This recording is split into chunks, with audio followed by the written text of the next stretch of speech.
Do me a favor and make sure this is properly adjusted as well. You shouldn't have to reach extremely far in order to grab it, nor should it be extremely close that you're already touching with no extension in your arms. So have a little bit of extension in your arms so that way you extend, you don't have to lean in natural just like this. You can grip, pull straight back, nice and clean. Like I said, if it's too far, it's like you gotta strain your back in order to grab the bar. So like this is straining your back in order to grab the bar. So if the weight is too heavy, guess what? It's vulnerable right now. Those shoulders, believe it or not. So just make sure this is set up properly in order to get the best out of your rows. If you know me, it's 2 exercises you need to make sure you're incorporating in your back training. Rows, no matter what variation you use of rows, you need to be incorporating those. Actually, this has actually become one of my favorite rowing machines so far out of all the ones that I've been using. And then 2, another thing you need to be incorporating is pull-ups, and then be able to work up to weighted pull-ups. Y'all hear me say this time and time again, but if you want to build a phenomenal back, make sure you're incorporating weighted pull-ups for sure. If you can't do it, remember, start off with assisted, resistance band, then go to body weight, work your way up from there. So we're going to just do 10 of these.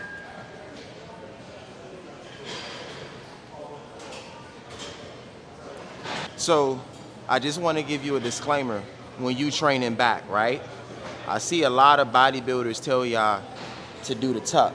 The tuck is really optional. I'm gonna keep it real with y'all. I've had a nice back for a long time, and this actually is something that I just started incorporating into my routine. And I've noticed that if you can't keep everything nice and locked in, do understand that you can put your neck at vulnerability. So do be very careful with this type of motion. I personally recommend doing this if you're more intermediate to advanced. But if you're somebody that's just starting to train, just do me a favor, we'll load the back when you hear, squeeze right here, load the back once again when you hear, but you don't have to tuck in like this. Do me that favor, because a lot of people always say the tuck is gonna help you build a better back. And I've been able to build a solid back for years without even doing it. That's something I just started incorporating. Now, in the second set, I do want you to make a drastic leap in the weight.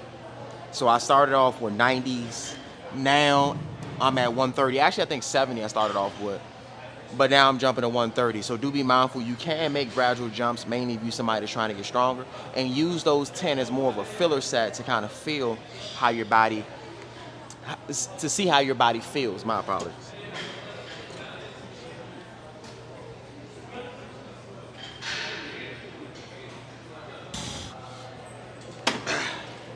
Efficient reps. So now we going into third set. Third set in this particular exercise, if you can only get 6 is going to be your bottom weight. If you can only get 6, nothing wrong with that. But I still want you to work towards getting 10 nice and solid. But you still want to make another drastic jump. So me personally on this last one, I put it on 210. Just to kind of go up, to show you how we going up.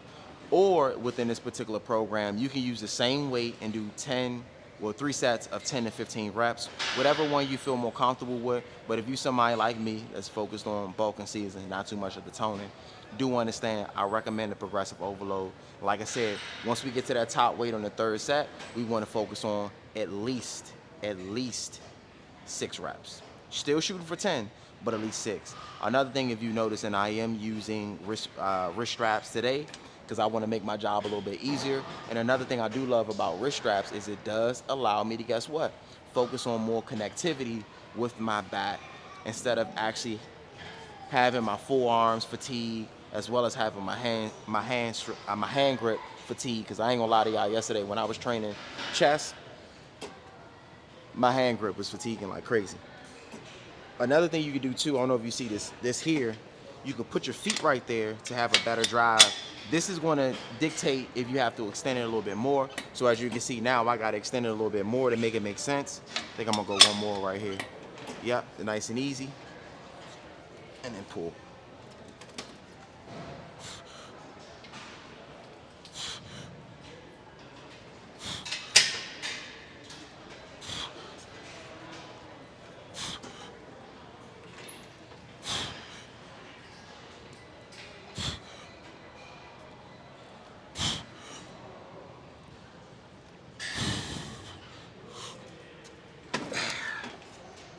So remember, those little things are going to make significant differences. And as you can see, I like to go heavy with this type of weight with machines, not weight, but I like to go heavier with machines itself. I should have just go ahead and maxed out the machine, but we're going to say that for another time.